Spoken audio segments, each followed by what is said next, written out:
In 1856, Maximilian Miniatures invented wargaming, and ever since then, the community on Chaos Dwarfs Online has been physically incapable of stopping talking about his army bundle deals. This is the show that has been teased, that has been offered to the masses and rejected time and again, and we're finally recording it because Maxmini have re-released their army bundle deals, and we cannot stop looking at them and low-key considering buying them. If you don't know what we're talking about, this is not a sponsored episode. No one would ever sponsor us. We are irrelevant. This is simply about online shopping and our passion for this particular commercial model that Maxmini have gone for. So what we're going to do on today's show, it's not really a Bitz related episode, to be honest, as you'll find out. Almost everything that Maxmini do is monopose. We are going to be talking through some of the deals that we have found on Maxmini and why they are so good for playing square-based war games. We're going to focus initially on the Chaos Dwarf relevant Goblin/Hobgoblin army, but we're going to then just expand out. And it's barely going to be CDO by the end of it because they got vampire halflings, for God's sake. They've got something for everyone. So joining us on this safari is returning, I don't want to call you guest, returning godfather of the podcast, Jack. Oxy, how are you? How's it going?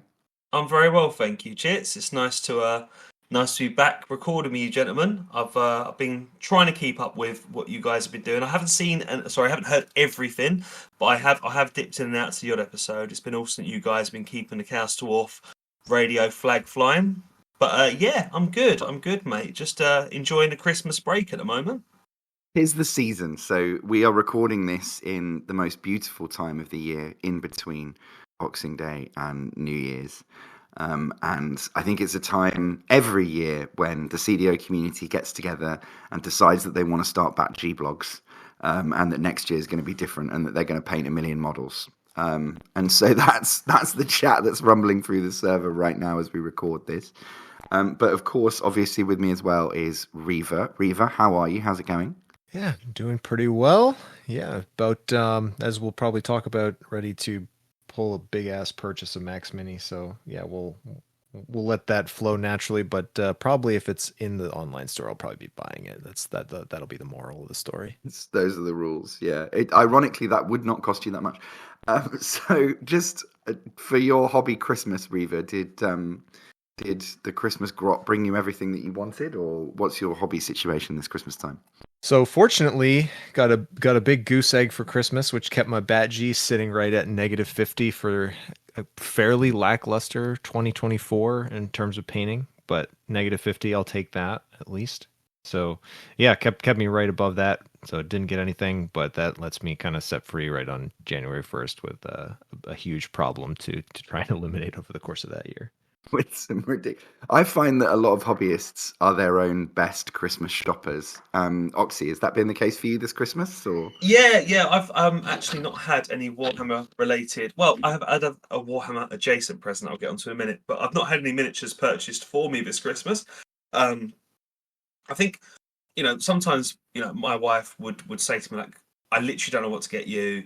Point at the one that you want and I'll get it, because it's hard, isn't it? Do you know what I mean? It's hard for a hobbyist because they're not going to know the difference between an awesome knight and a Blormfarp, and they'll buy the wrong one and it'll be a whole thing. So I think she kind of steers clear a touch of that. But my parents did buy me a airbrush, so I am now the owner of an airbrush, and I've been playing with that since Christmas Day.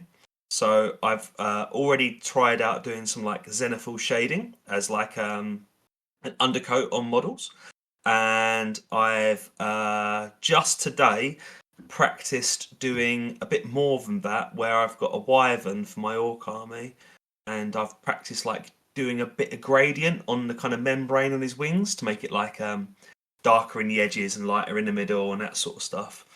Yeah, having a play with it, something new to learn. I think the purchase was inspired by my wife saying, if we get this new house that we're hopefully buying next year, I'm not going to ruin that garden as well with lots of spray painting. So I think that may well be where the genesis of this present has come from. Excellent, excellent.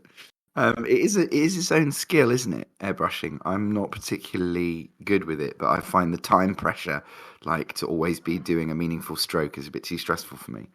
Yeah, and okay, like as well, I'm so new to this. I'm like I'm doggy paddling right now. I'm working out how to make it do what it's supposed to do.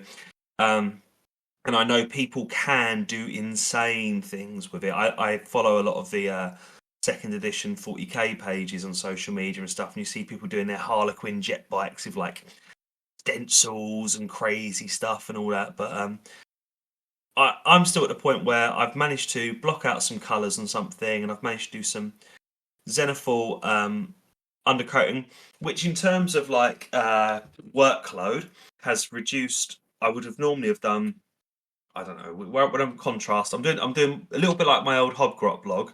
These orcs are kind of a natural step after that. They've kind of carried on the same style. So it would be spray paint black, spray paint light grey, off-white, and then dry brush white. But those three things are now kind of just the airbrush step. So it will be a time saver. But I find you've got to do a lot to make it worth it as well, because you've got to clean the machine properly after every use. Mate, it's the big reason why mine is gathering dust in a storage unit right now, because it was just like, I was using it for priming and it was just such a faff. Yeah, this is it. I feel like you've got to kind of go, and I did it where I've got like, I think 12 boar boys in front of me and a wyvern, and I was like, I will undercoat all of these and then it's worth it. But if you're like, oh, I'm going to paint this one little dude, it's not worth it. It's not worth opening up the machine and then cleaning the machine afterwards. In the era of translucent paints, right? Like in the era of contrast, that subtle zenithal is more valuable than it ever would have been in the past, right? Yeah, it is. It just really ups your contrast game. I mean, you know what I'm like with painting miniatures? I'm all about having the minimal time spent for the maximum efforts. Now, I'm not someone who's entering lots of painting competitions. I'm not someone who even considers himself to be a high level painter, but I'm confident that everything I paint looks half decent on a tabletop and didn't take me half my life to paint. Yeah, just remind me what trophy you took home from that Old World tournament the other day. Oh, I did win the best painted at that one, to be fair. I did. Yeah, although the tournament, to be fair to that tournament, the standard was pretty good. People were painting their models, and obviously your mileage will vary on exactly what those armies look like, and everyone's on a different journey and different skill level and stuff. But like, as far as, we've all been to those events or at least seen pictures of those events where it is just depressing seas of grey. That wasn't the experience of that tournament. Unfortunately, as I was talking to Jared just offline before we started recording, my actual general experience of the tournament wasn't great, which is a shame, really. Is there a Cliff Notes version of that experience you want to share with us? Like, because you've been to one or two like old school 8th edition tournaments before. Yeah, I've done 2 8th edition events. It's not really part of my thing. I'm a garage gamer. Like, my mates come around my house, or I go around my mate's house and we roll dice there. But it's nice to kind of get out there and see the wider world, and it's nice, especially with a game like the Old World that I'm very passionate about and hoping to kind of like, I want it to be on the radar. I want it to be pushed. I want it to keep being supported. I like to make sure I spend a couple of Quiver Games Workshop every month to make sure I'm showing them that I want this game to be out there. So when an event for the Old World comes up, but not as often as 40k events, so you think, okay, I'll go along and support it. But yeah, I'd say the Cliff Notes version would be game 1 was just against a really, really horrible person. I hate to say it, but it's just a fact. Just not a very nice person. A bloke who was rolling his eyes and moaning about how long my turns were taking, was taking bloody ages in his turns. A man who touched my dice. Show me on the dolly where he touched you. He touched my dice. So you roll your dice, you pick up your own failures to remove them. He's upset with how slow he feels I'm going, so he's doing that for me. He had some pretty creative maths when it came to adding up the victory points. And yeah, it's a shame, really. It's a shame that he was the way he was, because he made the first game really, really horrible, and then that kind of just set the tone for my event, really. I would have argued about some of the decisions as well, or got a TO over or something, but I just felt like it was going to extend the amount of time I had to spend with this person. And I'm not a very competitive person, so I was just like, do you know what? If he needs to do that to get through his day and, have an ego, good luck to him, he can do that.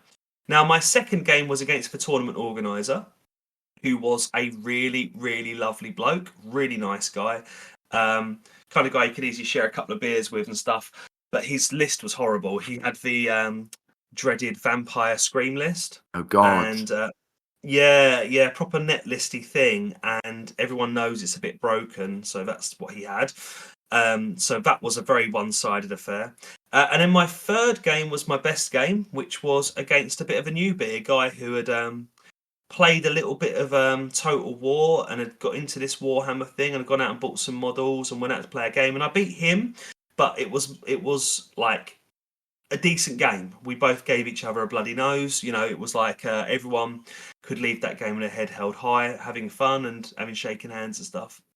But as I say, came either last or close to last in the tournament itself, but did pick up the best painted trophy for my Chaos Warriors, Wolves of the Sea I was running. Chaos Marauders. Yeah, Wolves of the Sea is more Marauder heavy. You still have Chaos Warriors in the list, but it's much more Marauder heavy. It's the one that has like the outflanking berserkers and stuff. Great fun. Nice. Well, that is good to hear, but also a little bit dispiriting to hear. But then again, we did all say we wanted Warhammer Fantasy back, and the truth is that a lot of that stuff does come as baggage. A lot of those armies gathering dust on the shelf were built and designed and painted by arseholes. It's so true, isn't it? I do feel a bit like we wanted fantasy back, but we got the fantasy gamers back. It's such a shame. Yeah. It's a lot like getting back together with an ex. And I think that the very least, GW have kept the prices low. But low prices are why we're here today. Everything must go. Now, Maxmini, just for those of you who are not familiar with them as a provider, Maxmini is the miniatures casting arm of the many-headed beast that is Troll Trader, which is the biggest used Warhammer emporium on the internet and physically. TT Combat, which is their hobby supplies line, which sells terrain and it sells paint, and it even has its own kind of branded range of spray paints and all of that kind of stuff. And then, into that mix comes Maxmini, who sell miniatures. They predominantly sell fantasy. They predominantly focus on square-based within that. They have a limited amount of 40k, so about 5 factions worth of 40k. And they have a notorious passion for halflings, right? So I can't speak to the psychology of it. We don't know anyone at Maxmini. We've never interacted with them or seen any content about their design philosophy. But when you look at the armies, it's pretty clear what you're looking at, right? When you go on the Maxmini website, what you're looking at is armies that are often kind of wearing a costume. So if we consider, for instance, I mentioned it at the beginning, the Vampire Halfling army, that is an army with unit analogs designed to be run as Warhammer Fantasy Vampire counts. Very tight, closely designed analogs for skeletons and Graveguard and zombies and Blood Knights and all of those units, but they're all halflings. And that design philosophy resonates through many of the other armies. So we'll talk about some of the interesting ones, but if you're browsing along and there's an army that really interests you, then just have a look at it and see if you can't figure out what it's meant to be, because they've got an army that's Skaven but dressed up as something else. They've got an army that's Beastmen but dressed up as something else. And we're going to talk about some of those over the course of today. But the main thing that we wanted to focus on is the price point that they are coming at. Because when people say you can buy a whole army for £130, right, they're often exaggerating. But what we're talking about here is in another league.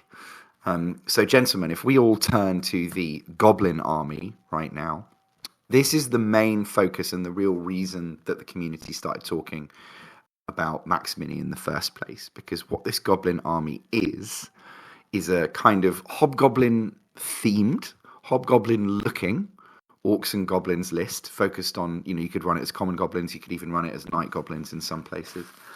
but it's really something quite special. Do either of you guys want to kind of go first in just taking us through the Goblin army as a unit? I'll talk about a few things. So these goblins, I think they run as hobgoblins very efficiently. I think you could run them straight into a Chaos Dwarf list if you want to, and that's part of the reason we're here, right? In particular, I think the Goblin Spears are my favorite unit in that range. I'll also note that they make fun unit commands with all of the infantry units, and they are all specific to that infantry unit. So you'll get fun different musical instruments, something that I personally love. And I think the Goblin Spears itself is a nice presenting unit. As you mentioned, you're getting repeats of a few sculpts, but you're getting a block of 20, including command, for 20 pounds. That's pretty hard to beat in the modern world, I would say. The old world, even. Yeah, and I think Goblin Spears, that's a great kit. I'm probably going to pick that up. We've seen folks, Zodis has posted plenty of these, various different goblins, I believe. And we'll post some pictures up of how they scale. I think you're running those convincingly as hobgoblins if you'd like to.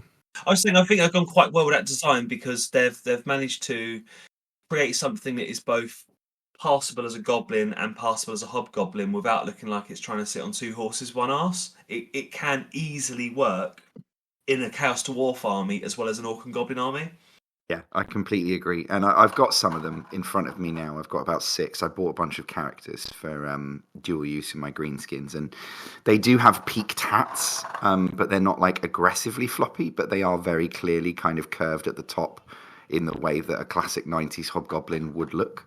But at the same time, they're not one-to-one copies. They're not tribute sculpts. And they're not, overly tall or any of that kind of stuff. So, yeah, they occupy that middle ground.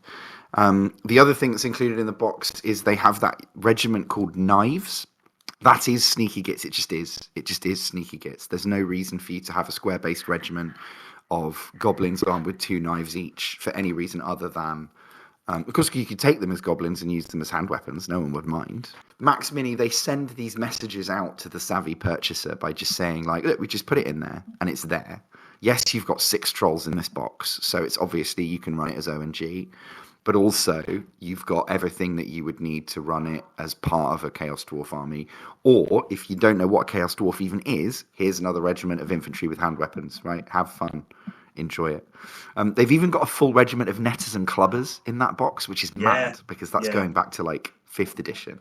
Yeah, again, you're not going to be running around with a unit of netters if you're running these as night goblins, but what you will do is you'll just put them in the ranks of that goblin unit to denote that you have nets as an upgrade in that unit, I guess, wouldn't you? Yeah, and I think when you look across the whole box, right, you're looking at 141 miniatures for £130. That's 92 pence a miniature, which is, first of all, excellent. But then if you consider that some of those individual miniatures are whole chariots, an entire regiment of cavalry, 2 bolt throwers, right, which go straight into a Chaos Dwarf list easily, and then all of the characters you need to run the army. So a general, a battle standard, a shaman on a wolf, a boss on a wolf. Like, it's not a joke. It's not the kind of like Mantic, here's your army in a box, but secretly it's a starter army because it doesn't have any monsters or whatever. Like, no. You have a 6-strong regiment of trolls out of the box immediately. Cannot sniff at that. No, and I think raising Mantic is a very sensible thing to talk about while we look at this today, because I always come back to when I first discovered Mantic. I was at university and I was at a wargaming club in the town where I was studying, and Mantic kind of like just first kind of like come out, and a lot of guys at that club were getting very excited about it because the whole thing was like affordable Warhammer. And I think, Mantic has decided to go its own route with an awful lot of its design philosophy, meaning that a lot of those Mantic armies now, you can't really one-for-one them and turn them into your old world army, as once upon a time you maybe could have with all of their ranges. And we've spoken at length on older podcasts about this sort of thing. The Mantic designs, your mileage really varies. You can have some designs on their website you'll see that will absolutely rival Games Workshop, and you'll see other ones that you think, was this sculpted out of a piece of bubblegum? It's so hard to kind of work out what I'm even looking at here. Now we can get into the quality of these Maxminis, when we get there. But I do think we are probably looking at something that is, on the whole, probably not as strong as a Games Workshop studio designed model. But what it is doing is it is being the budget option 100 times better than what Mantic is. Well, the first thing to say about it materially, just with it in front of me here, is it's all resin. Yes. It's all resin, and it is all monopose. And that monopose is because most models are one single piece, right? So the cavalry that I've got is, so I've got one of the mounted shamans. He's 3 pieces: front of the wolf, back of the wolf, that includes the legs of the goblin, and then the goblin's torso, right? Yeah.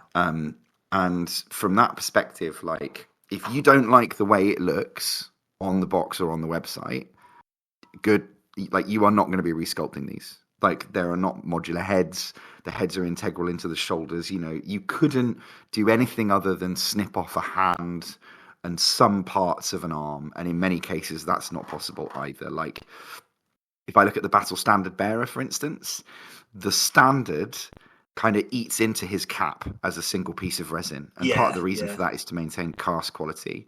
But if you like the way it looks, you'll know and you'll be happy. If you have reservations about like something, then you're not going to be able to work with it. And that's not what you're buying here, right? If you want modularity, go back to GW and buy the old world plastics. They are at a reasonable price point. Would be my general perspective. I think that's very fair. I think there is a real strength to this design philosophy they've put together here, being the one piece, slightly blockier, robust looking models. And part of that is resin is notoriously finicky. We've all had Forge World or Forgery World models that have really suffered from having very, very small connections and little fiddly bits that don't even transport well. These models here are gaming pieces.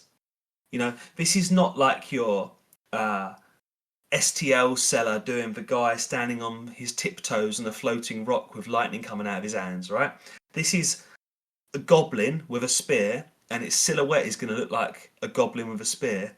And you're going to feel quite confident sticking that in a bag and taking it around your mate's house to game with, knowing that when you get it out of the bag, it's still going to be in one piece. I agree, and I also think that when you get down to it, some of the things that people would with historical concerns about resin would be worried about is not relevant at the resin that I'm looking at here.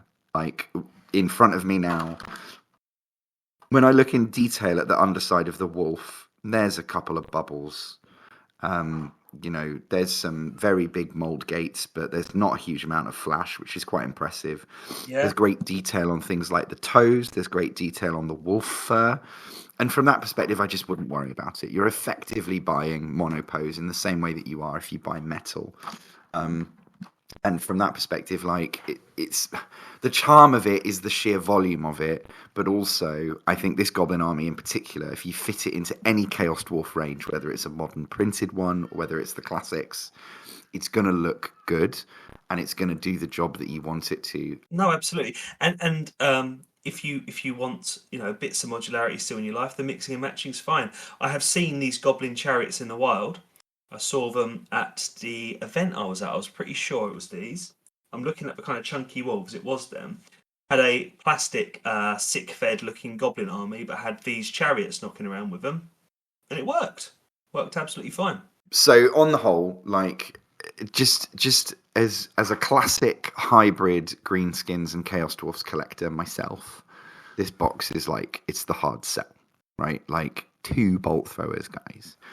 Chariots. 20 wolf boys, 10 with each loadout, and what is it? 1, 2, 3, 4, 5 regiments of infantry, with loadouts, classic hobgoblin axemen, and then just every character you could care to name. The only thing missing is like a giant spider or a wyvern or something like that. And when you've got everything else, you can afford to invest in a monster, I think, if you need one.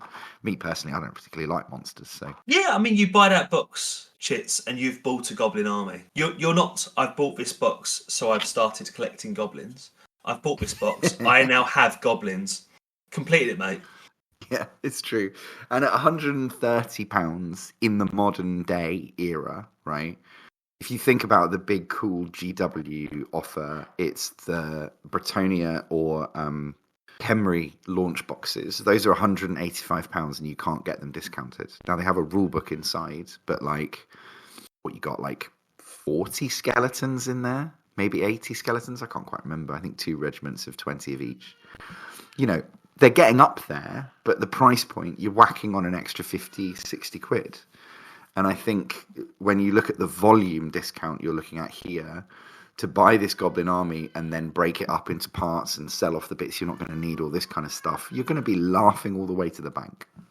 100%. Yeah, so comment on the resin. I think the only thing that we've heard from folks on the forum is just give them a good wash when you receive them, just to get rid of any mold release, and then you're pretty much good to go. So here's an interesting thing, right?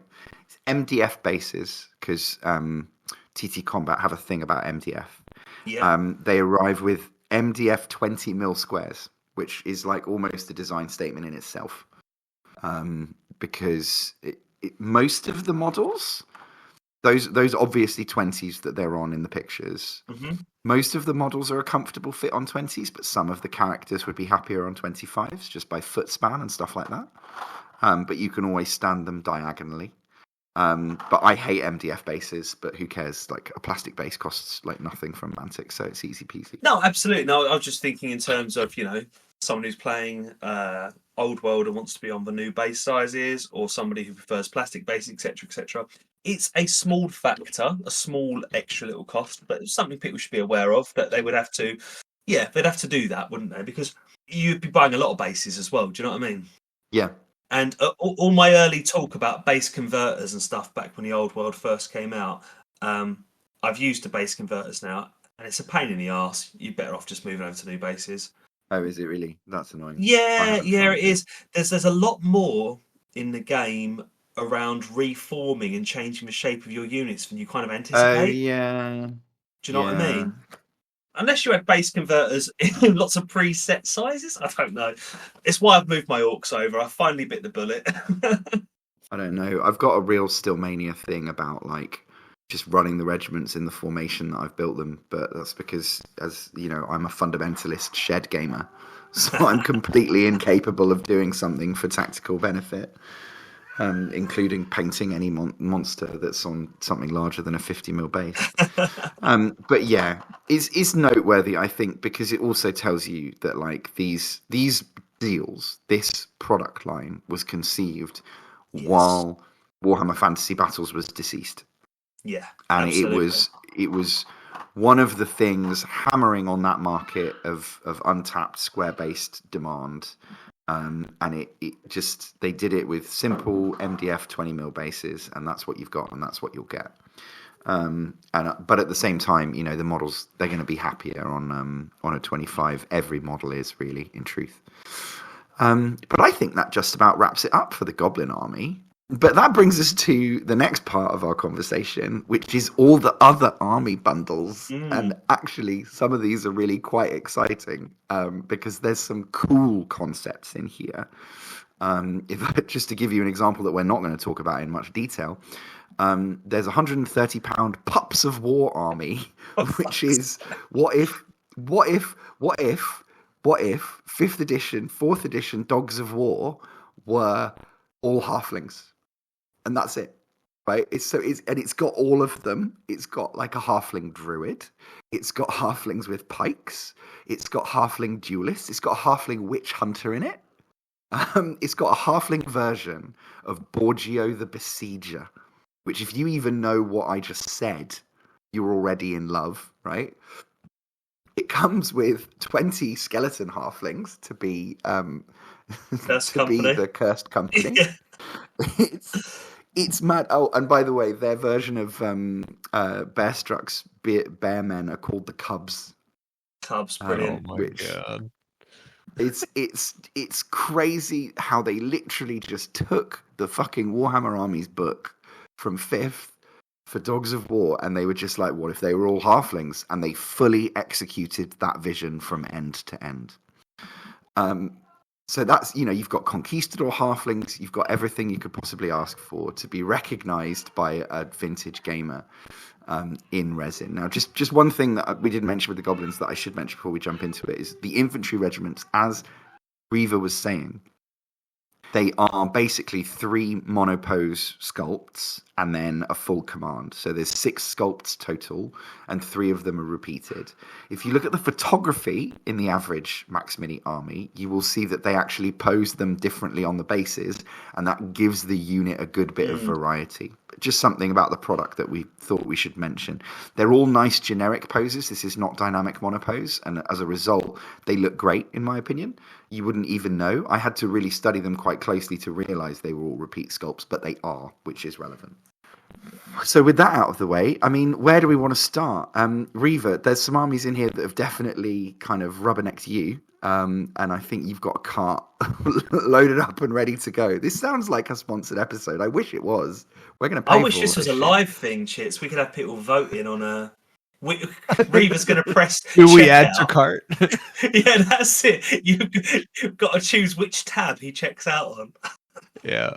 My It's God. a worthwhile question. So, I mean, where do you want to start, Reaver? Well, I think, as you kind of covered, there's lots of fun takes on armies that but they're all in a different theme. And one of the themes that they choose frequently is just, it's in the sand. It's buried in sand. It's the army except it has sand on it. And I think that is a really fun idea. It obviously speaks to me. But so what you have are an Oasis army of humans that are all Araby oriented, but have everything down to the war wagon in terms of empire-based proxies. You have the same thing for halflings, because of course they have halflings for every army in Warhammer Fantasy Battle. So they have the Desert Raider halflings, and then there's also Desert Elves, which weirdly is worth talking about, despite them being elves. So you have all these different factions that are all put into like a very Araby type theme. And I think that's a really fun idea that they've taken and gone completely over the top with it. So you've got a full army call for any of those different types of desert ethnicities. So the one that I think is the most interesting to me is the Halfling Sand Raider army. And that's actually only 80 pounds, so a little bit cheaper than some of the bigger army bundles. Comes with 3 blocks of infantry, all with either one of each different weapon. Then you got 2 rocket launchers, which are kind of interesting. Some camel cavalry, a chariot, and the characters in it are just, as you'd expect, some quite phenomenal sculpts with a guy riding a magic carpet and a snake charmer looking dude. So yeah, really, really fun Araby sculpt. Something that, not only can you not buy, Araby anywhere you look, but it's also something that slots really nicely in for proxies. But yeah, I think this one's the most fun for me, and not only out of just the halflings range, but I think it's one of the more fun bundles on the site. Usefulness could vary, but I think it's something that I'm interested in getting into, and I'm probably going to pick up a smattering of the elves and the humans as well to kind of have this mixed race Araby concept. And I think I'm going to go for like a little bit of a Tzeentch spin on it, kind of a la, Dreadfleet lore, which is something that's always been interesting to me. And I will be painting up some Man of War boats in kind of a Tzeentch style. So something I'll kind of go hand in hand and make a really fun project out of it. Tell us a bit about the Desert Elves. Which elf army, or could it be both? Like, I don't know the elf roster that well. Admittedly, I don't either, but from what I have seen, and I'll post this quickly, from what I've seen, you could really run these in Dark Elf or High Elf. I don't think you're getting Wood Elves out of that, given that there's not really trees in the desert. But you're definitely seeing, and forgive butchering of things that I traditionally don't care about, but there's what I see as like the White Lions unit for High Elves. These are Elven Lynx warriors. That's what that looks to me. You definitely see Harganeth Executioners, Blackguard of Nagarond proxied in as Executioners or something like that, and then Golden Guard. So, making some extrapolation, but I think you pretty much see both High Elf and Dark Elf infantry units among the selections here. There's quite clearly like Cold One Cav, Cold One Riders, or which are Bright Riders, and Sunblaze Hexes, which are two different forms of elf cavalry. So you probably proxy the Bright Riders as just about anything. They're kind of generic spear wielding cav. Sunblaze Hexes are more clearly witch elves, mounted witch elves. So that would be more dark elf list. But if you told me that they were like dragon princes, I would just be so utterly charmed by it. And also, I think the other thing about it is that they have such a distinctive look. Each miniature obviously has its loadout very clearly telegraphed. So from a table play perspective, these are not ambiguous proxies. If someone knows the army that they're fighting against, they know what they're doing. There's also a regiment of like cat people or something, or are those women wearing cat heads? Oh no, those are the Lynx Guard. Okay. Yep, that's Lynx Guard. Yeah. Yep. So like, I'm pretty sure that's White Lions.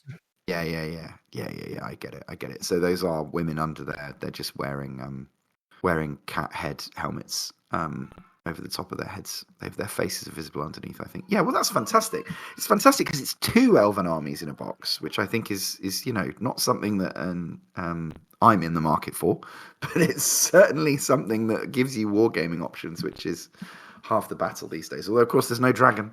No, not in the bundle, right? And that is one of the $130 bundles. But yeah, that's 1, 2, 3, 4. There's like 7 blocks of infantry in that. It's wild. They do have some sorceress on other mounted options, so you could go into the remaining section to get things like the Phoenix, or they do have what is like the Cauldron of Blood or something like that for the Dark Elves. So there's definitely some bigger options if you're looking at outside of the army bundle. This makes me laugh so much because you can tell we're a hobby podcast, right? Because we're having conversation before the show started, but all three of us are guilty of this. We're all regiment builders who like to go long on core, and Jared and I have not played the Old World. I own the books. I don't think you even own the books, do you, Reaver? You're not really planning to play the Old World, right? Nah, not really. I definitely don't own them. Maybe if Nick makes you, he made me. I've played it on TTS once, and it was fine. It was a game of Warhammer Fantasy. But you were saying before we joined Oxy that like infantry and core is like not what you need. Yeah, I mean it's what you need if you're a real gamer, innit? If you really care about Warhammer. If you're a man, god damn. If you're a man's man, yeah, you need lots of core. In fact, you can just take all the rare and special, stick it in a bin, get some more spearmen for God's sake. But in terms of, and I hate the word the meta, but the meta is certainly developing in the game now, and it is dragons are amazing. They're just virtually unstoppable. The only way to deal with a dragon is either by bringing a dragon or by tailoring your list entirely towards killing a dragon, right? So it does force this kind of rock, paper, scissors style gaming with it. Core is just a little bit lackluster in where it is right now in that meta, but it doesn't massively affect me because I very rarely play in the sort of environments where that would matter. Yeah. You know, in my gaming group, if you brought a real like Monster Mash, Hero Hammer net list, you'd be bullied to the point of never bringing that ever again. Right, 100%. And I think that's important to this purchase, because if you're one of the kind of Total War, I want to play square based, like noobs who's never played Warhammer Fantasy before, then good for you. You're a valid part of the community and you're bringing fresh blood, and we like you very much. But don't get into the hobby by immediately going to a tournament with your Maxmini boxed army, because it is not optimized. But equally, you know, who can turn down like 5 infantry regiments, 2 cavalry regiments, 3 chariots, and 6 trolls? Like that should speak to you as a hobby project, because that is a lot of painting that you're going to be doing for not very much money, which is also why I think these would make great intro boxes for a kid or something like that. Sorry. It's a white dwarf army. That's what I think of it as. It's a white dwarf army. When you think about the old colour page, double spread, Nigel Stillman's discussing his army, Andy, these people's armies look like this. That's kind of what you want. Yeah, 100%. And, you know, you're not missing mounted heroes. They're just usually mounted on a horse. Do you know what I mean? There's not There's not big monster generals, and I think if you think that's the fashion right now, it's not going to cost you very much to add one if that's what you want to do. No, Do you know what I mean? not, They're not expensive these days. So, Reaver, did that kind of wrap up the army deals that you wanted to talk about today? I think so. I'll bring up two other things outside of the army bundles that I think are of interest for Chaos Dwarf collectors, and one of those is out of the Fantasy Humans Araby faction, and that's the Genie Warriors. That's it's a Kadai proxy waiting to happen if you had kind of thinking a bit outside the box, but just on price point, it's 3 unique sculpts, 12 pounds, fitting very comfortably on 40 mil bases. Definitely something worth looking at if you have. I think you could spin that in a Chaos Dwarf army if you wanted to, for sure. Especially if you're out in the Vizier land of Mom Minis or something like that. You could certainly have those running alongside a sorcerer, and I think they'd fit in okay. That pretty much covers it for the army bundles I want to talk about. Jack, I think you said you had some halflings or have some experience with them. I do have some of the models. I've a friend of mine did like a bit of a bundle thing with TT where they got like kind of like a bit of a random blind bag of minis. They were doing some kind of sale or something a little while ago, and I ended up with some of the random little halflings from he gave them to me because it's when I was starting my Empire army. He said, "Oh, you might find these as like little unit fillers or something." And I found the models are well scaled. I found that the resin is a good solid resin, a bit more on the bendy side as opposed to snappy side of resins, which is always a nicer side to be on because it's going to do one or the other, isn't it? Let's face it. Tiny bit of flash, but not really anything to write home about. And robust, really. Robust kind of monopose models that I would feel confident sticking in a travel case. Yeah, I was quite happy with them, to be honest. Very nice. Yeah, I think you see it in some of the spears and some of the product pages where you're like, yeah, that looks like that probably somebody didn't quite straighten that, or you see it in a few of them. And I think they're not necessarily doing themselves favors on some of the product pages, but yeah, I could definitely see that being from a bit of a bendy resin. So, but you'd much rather it was bendy than fragile because once resin snaps, it's just such a bugger to ever get back together again. You'll never quite make it right again. It'll always be a weak point, Whereas if it's something you go, okay, I can stick the kettle on, dip the spear in it, bend it back, sorted. That's fine. We can live with that. And actually, if you're an experienced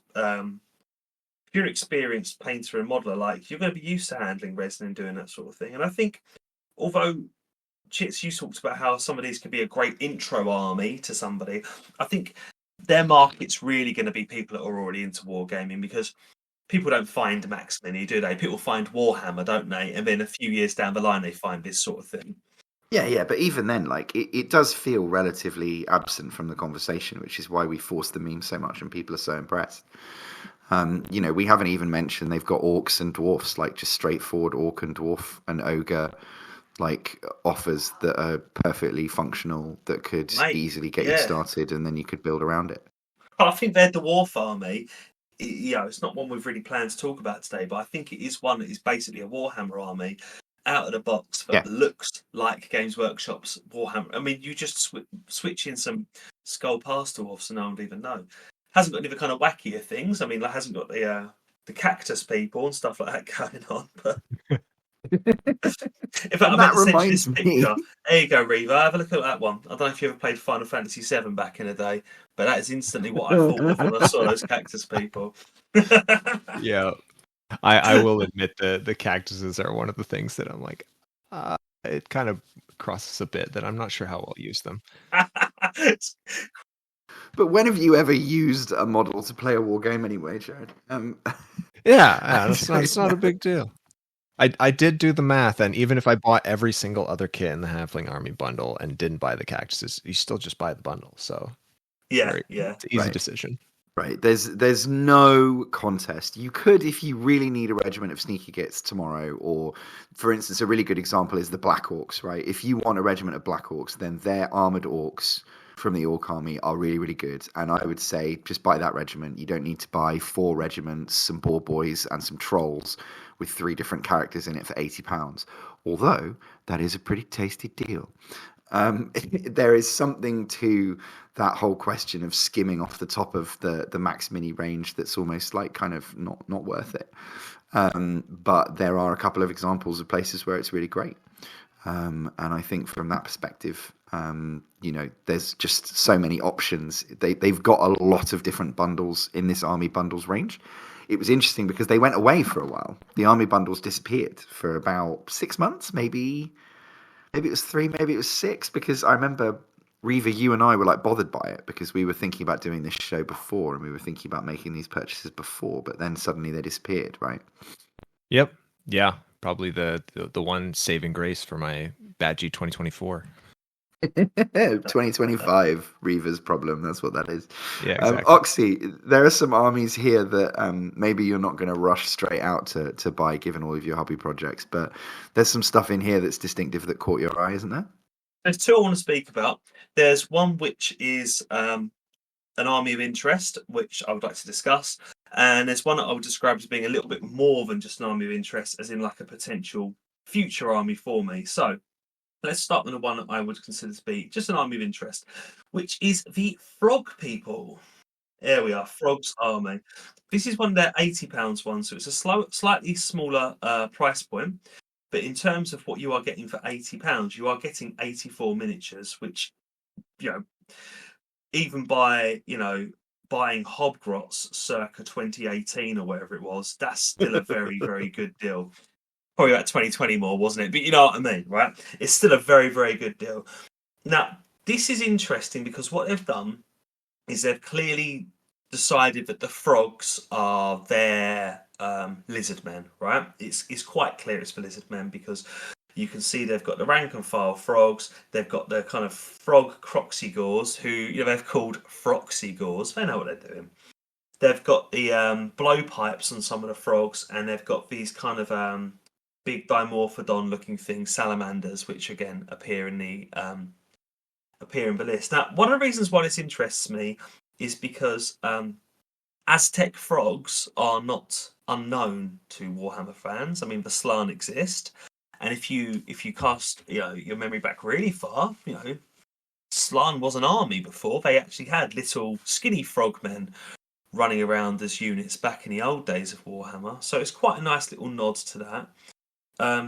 The other thing is that they've retained that Aztec aesthetic, which I think is very cool.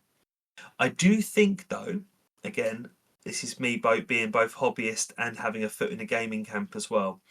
This box has been hit harder by the old world than some other boxes because that's an 8th edition skink and croxygore army ready to go. But skinks have really, really changed in the new game. They're only skirmishers.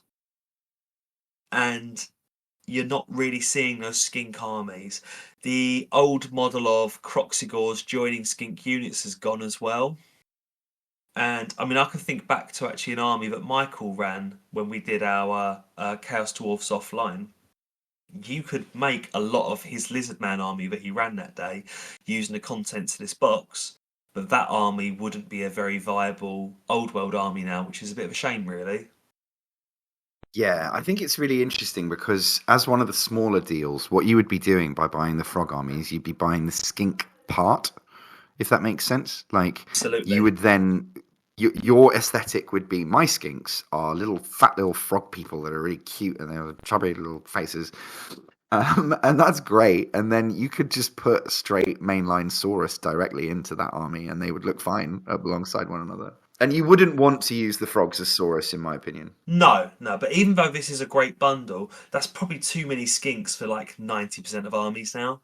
Now they're being used as redirectors and skirmishers and stuff. Do you know what I mean? It's just one of those ones. It's just like, for me, it's a shame when the rules change. That doesn't completely invalidate an old army, sure, but just certainly makes you go, oh, that's not really usable in the way that it once was.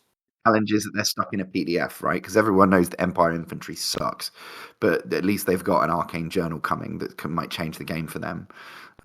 Looks like it will give different builds, even if it will never redeem state troops.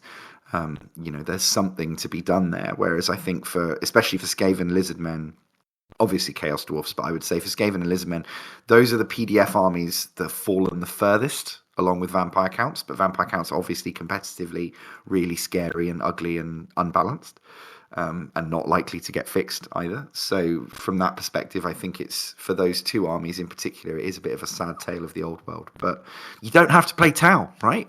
There are lots of additions, and skinks have been great in many of them. No, absolutely, absolutely. And, I do think, going really off topic now, the scope of that game, I think, is probably going to get a bit bigger. And I think it's not a crazy outside thing to say now that some of those things which are legacy now will not be legacy forever. No, indeed. And in many ways, I just think it's a shame that, as with the Night Goblins, it looks like SDS will be forced to reissue the old Skaven infantry sculpts when, they could just dual use the AOS stuff. It's stupid. So silly. Wild. But, but you get the feeling that the guys in SDS think it's silly as well, which at least shows you that some people in the company are on the side of the Angels, right?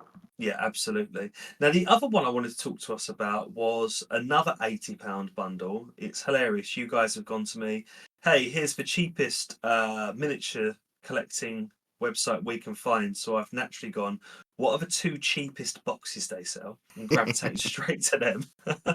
And this is the Boar army. Boar spelt B-O-R, as in like a gore from Warhammer. This is their Beastmen army. These are the great legions of the Porco Dio. So what we have here, really, really nice 1-for-1 proxies of a lot of Beastmen units rendered as giant pigs. And I really like it. I saw there's a few manufacturers around that do some really nice pig Beastmen, because a friend of mine's Beastman army, he's got a very cool little bit of lore for his Beastman army. His one isn't one that's to come out of the woods at night sort of thing. His one is a Imperial farmer's gone mental. It's Gehernishnet or something, and suddenly the chickens and the pigs and everything have just gone bonkers, sprouted legs, Animal Farm style, and started raiding the villages. So he has a lot of what you'd more think of as a barnyard as opposed to wild animals in his army. So I've already seen that there are some manufacturers around of pigs. He's got some pig minotaurs from a different manufacturer. Very cool. But I really, really like the pig thing. It puts me in mind of that classic PlayStation game, Hogs of War, which I wilded many, many, many hours of my life on. That was such a good one. Rick Mail's voice acting, it was fantastic. So what we have here is you've got what you would think of as just being your gores. They're calling them boars. And then you have what you think of as your bestigores, and they're calling them best boars, which is just bloody hilarious. What should we call the best ones? The best boars? All right, good. Design-wise, the actual bestigores and the boars, you best boars and the gores, you can see that the best boars are a lot more heavily armoured and are holding two-handed weapons, great weapons above their heads, whereas it looks to me like the regular boars are maybe double-hand weapon guys. The standard bearers on them all are bloody awesome as well. The Minotaurs, who are of course called Minor Boars, are giant horned pigs. 6 of those in the unit, similar to that troll situation, and they look really good as well. Nice, big, robust models. I would say for me, the one thing in the list that I think just doesn't quite fit with the rest is the Pestigores. They've done as rot boars, and they're quite cool. They're like Nurgle infected pigs, but I just think it has slightly pigeonholed this army a little bit into being something. You can't you normally, Beasts of Chaos, you'd be thinking about a bit of a Chaos Undivided thing, and if you really wanted to theme it, you might go down a route of having Horngors or Zangors or something. But this one does come with the Nurgle ones. And again, with my gaming hat on, I haven't read the Beastmen list very closely, but I'm not sure that there is an obvious proxy for them to be. You could just say, hey, they're another bunch of boars. You just bring them as Ungors. Well, of course you could. I mean, you could be creative with it. But it's the only thing really in the list that doesn't just have a nice 1-for-1 in terms of that's obviously that from the army book. That's obviously that from the army book. It comes with 3 heroes, comes with a BSB, a magician, and some kind of lord or hero sort of thing.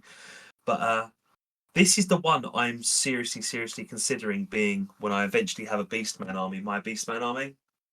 There's a It couple of is beasts very tasty. in my group, and it's sometimes being in a gaming group where most of the guys now have most of the armies is really cool, but it does sometimes make you want to like have your version of it stand out a bit because the kind of vanilla version's already out there. Do you know what I mean? And I think it's lore friendly as well. There's absolutely no reason why these pigmen wouldn't be running around the Empire.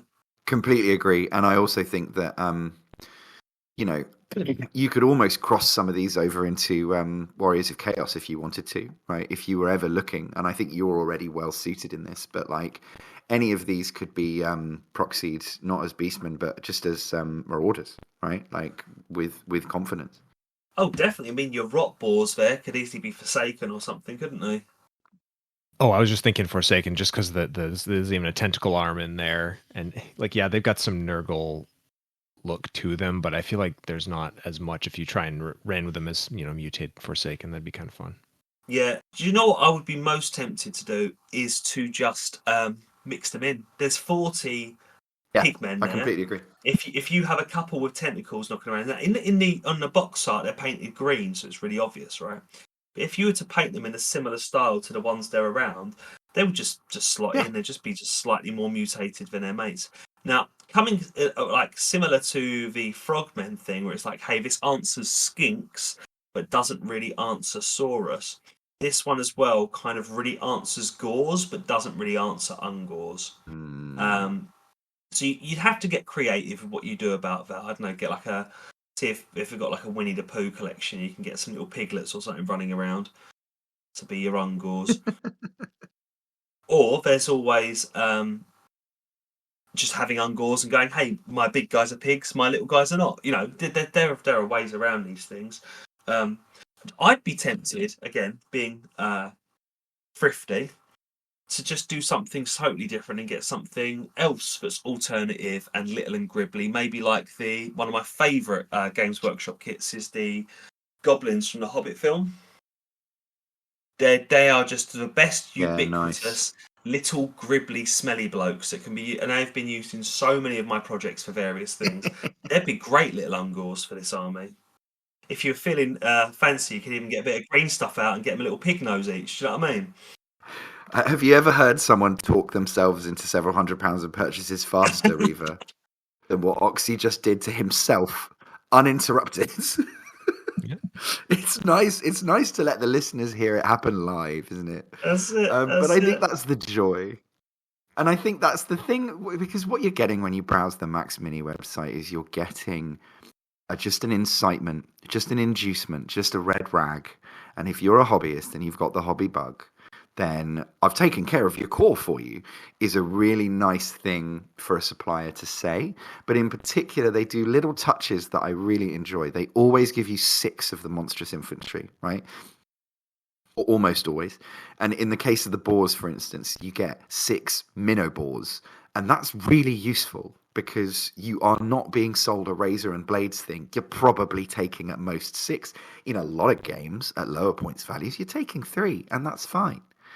I think across the board, when you look at these products, like what you should be thinking is, okay, what's the remaining 20% that I need to buy over the top of this to really finish it if I need to do any of that? And if you're playing with friends, you don't, right? You could run this army out of the box and have a good time. It's all about points values. If you choose the boars and stuff like that, there's a game in that. There are some hobby challenges to be answered, but that's fun. It's fun to figure that out. It's fun to engineer an army from multiple different things. I think the thing that I wanted to talk about, there's a couple of armies where it just is what it is. The Giants, for instance, which is more of an Age of Sigmar army, really. But it is still a really good deal if you want to get into that army, which I don't. But the thing for me that has caught my eye is the Mummy Grand Army. And we are not in an era where it is difficult to find Khemri, right? But if you look at the Mummy Grand Army for your £130, you're getting 121 minis. But what you're getting alongside that is all of the utility pieces in the volume that you might need them. A really, really nice Mummy Giant sculpt, by the way. But 6 bases of Scarab Swarms, right? And like both types of Ushabti. and 80 infantry, all the heroes, skull catapult, chariots, cav. Now the cav are centaurs, which doesn't hugely do it for some people. They're mummies, they're not skeletons, if that makes sense. But I quite like the more mummified aesthetic of this army in general. I feel like, from a Tomb King's perspective, some of it is a little bit too bleached bone, and I like some more bandages in that aesthetic, and I think it really works for me. I've been thinking, as Reaver will testify, I've been on the edge of a Tomb King's project for more than a year now, but I've been fighting off. And when this army went off the market, when they got rid of the box, that was actually a big weight off my mind. Because the buy-in option that was making it just possible was gone, and I was like, thank God I'm free. Because the other problem that you'll know, guys, is if I did get the Mummy Grand Army, I'd have to get the Goblin Grand Army as well, and I don't need the Goblin Grand Army.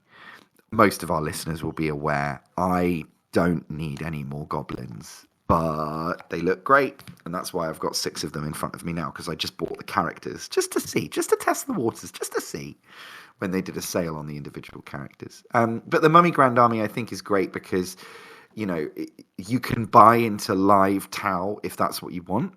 But if you look across the rest of the range, vampire halflings, halfling knights, you don't have to be obsessed with halflings or entranced by one of these concepts to find value in this website, because they are selling straight up and up armies, whether it's desert elves or giants or even the dwarf. That there's an ogre offer, right? It's straight down the line ogres. There's no gimmick and there's none needed.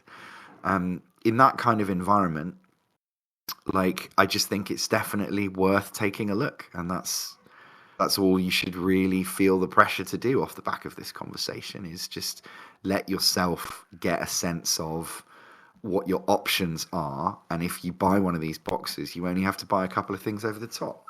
And that's probably it, really, for this conversation. Fellas, is there anything else we wanted to say before we wrap up with Maxmini? Yeah, I'd say one thing that's very interesting is that how some of the ranges, maybe it's my navigation to the website, you might tell me I'm wrong, you can buy the things separately, but some ranges you seem to only be able to buy in these big boxes. So the balls we were just looking at, that's such an interesting thing, because you kind of can't dip your toes in with that one, can you? Well, they're listing that stuff as sold out as well, all the regiment packs, which obviously is not true because they've got army product boxes full of it. But, I think the thing is, this is an edge provider, right? Maxmini, it looks very polished, and obviously the designs are super advanced, like really good work, really good production work, all this kind of stuff. But actually, Maxmini is the smallest of the 3 pillars of TT Combat, right? Troll Trader is the biggest. TT as a hobby range is the one that has the most, options, and it sells a lot of scenery, and they have a big MDF production studio and all this kind of stuff. But actually, Maxmini is a small producer, and from that perspective, I think they probably couldn't make the product line work without selling it all in the big box bundles. There are several regiments, including the Sneaky Gits, there's not even an option on the. Or is there actually an option? I know there's no options. You can't get the netters and clubbers any other way. Yeah. It's the net. You can get the goblin knives separately. Yep. Yeah, you can get the goblin knives separately, and they are in stock. But I think the thing is, this is not time sensitive in the strictest sense. But I do think that if you liked the idea, I think you should go to Maxmini and show them that there's demand for their products, because they've clearly made some decisions over the course of the past year. They discontinued the army box line, and now they've recontinued it, but they've taken a lot of the regiments off sale. And I just think that they're quite a small producer, even though the product that they make is quite big and deep. And from that perspective, I also think, by the way, you can't get the command sections in anything other than the army bundles. You can get a lot of the characters, but not the regiment command sections, which is a little bit challenging. Are you sure about that? Like, even in like if you look at the Goblin Spears, some of them have, like, the $20 Goblin Spears box has command in that. Is that what you mean, or do you mean something else? Okay. So it at the very least, it's not consistent.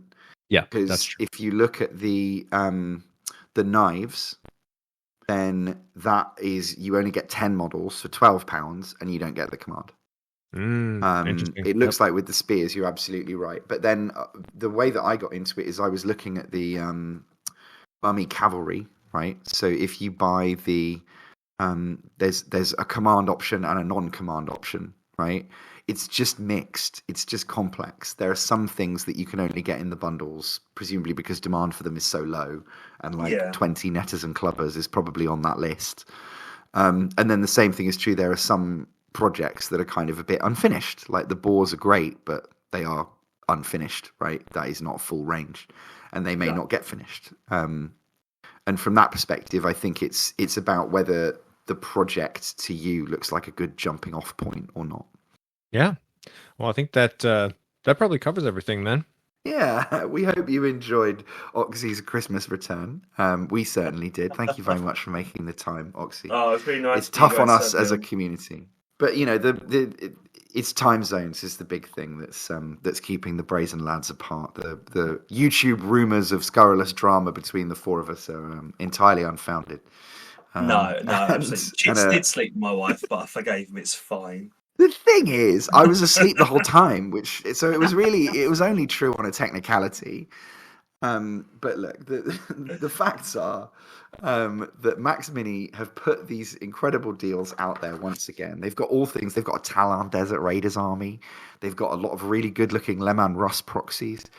Just give them a look. They're obviously a small and frequently ignored product producer, but they also have some incredible utility pieces for a Chaos Dwarf fan and some really interesting army projects for a Warhammer Fantasy player who likes a bit of square-based action, and who among us can say that they do not. And that probably wraps it up for this episode. Thank you very much for joining us, everyone, and we'll see you again in the future. Bye-bye.